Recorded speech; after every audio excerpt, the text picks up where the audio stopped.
Dr. Mazli Malik resigns as Education Minister. More heavy rain forecast as Jakarta floods. Death toll reaches 21.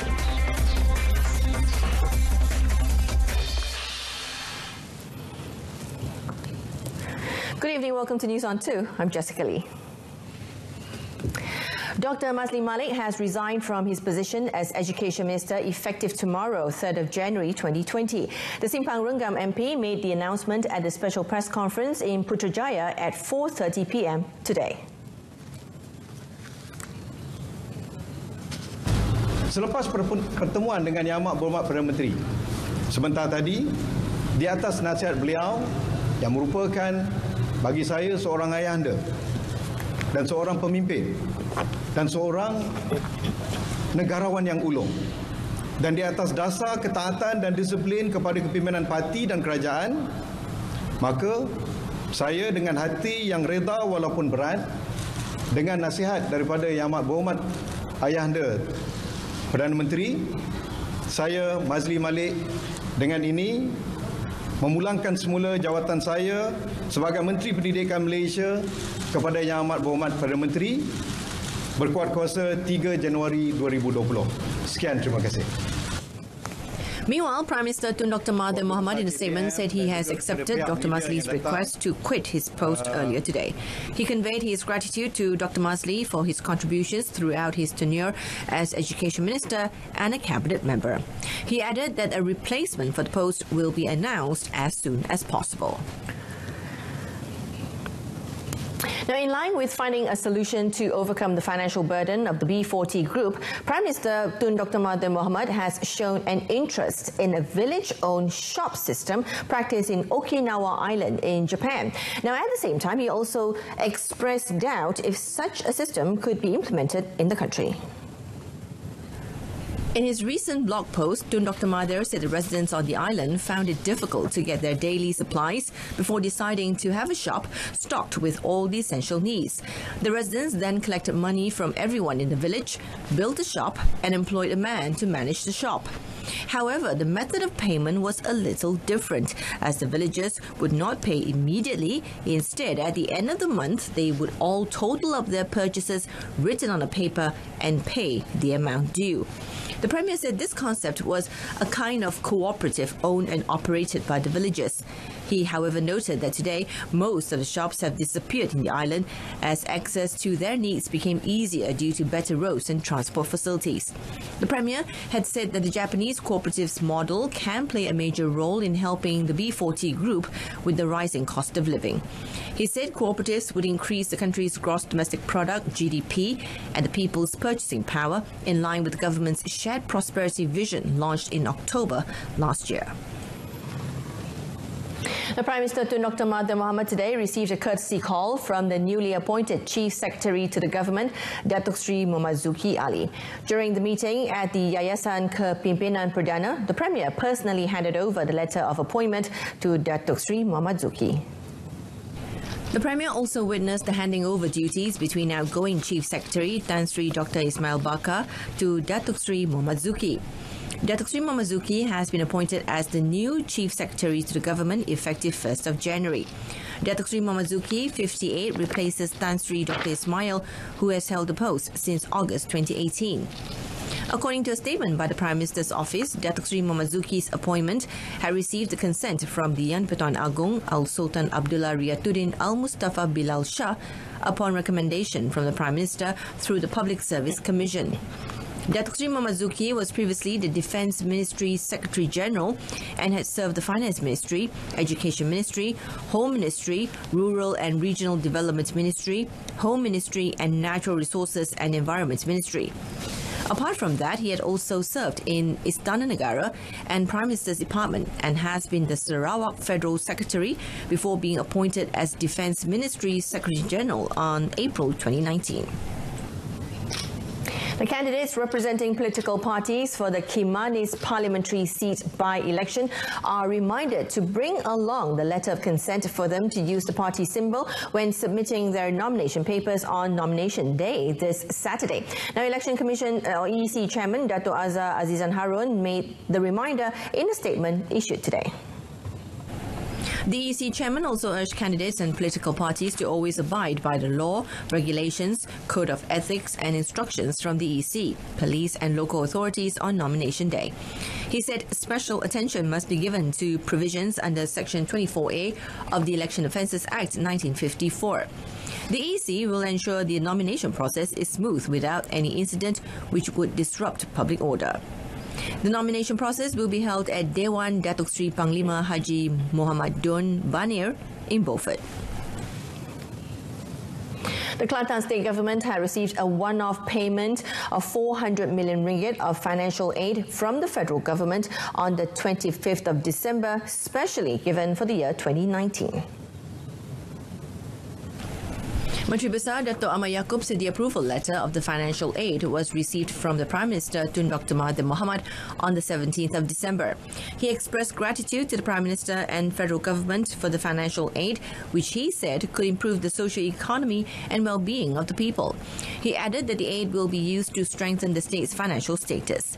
Meanwhile, the Menteri Besar added that more than 6,000 of the state's civil servants will receive additional bonus of 500 ringgit, while politically appointed civil servants will receive a bonus of 250 ringgit.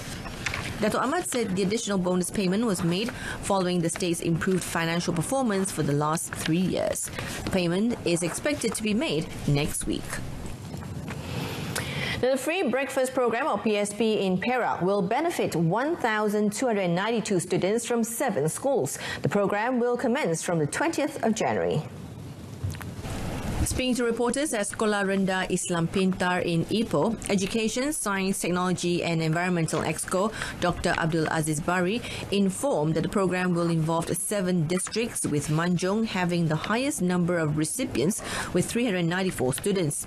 A total of 31,367 Standard 1 pupils enrolled for their first day of 2020 schooling session, while 36,521 students of Form 1 and removed classes had registered in Perak.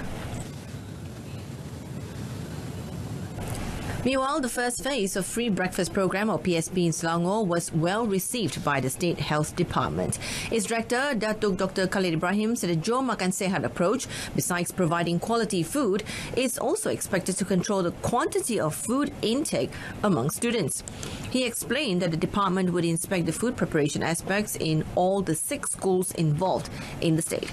This includes the selection of raw materials, food storage and preparation to prevent food from being contaminated, as well as ensuring no incident of food poisoning.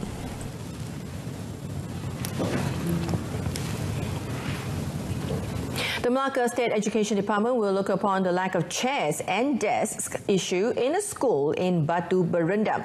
Its director, Dr. Muhammad Azam Ahmad, explained the issue arose when there was an increase of students exceeding school student quota.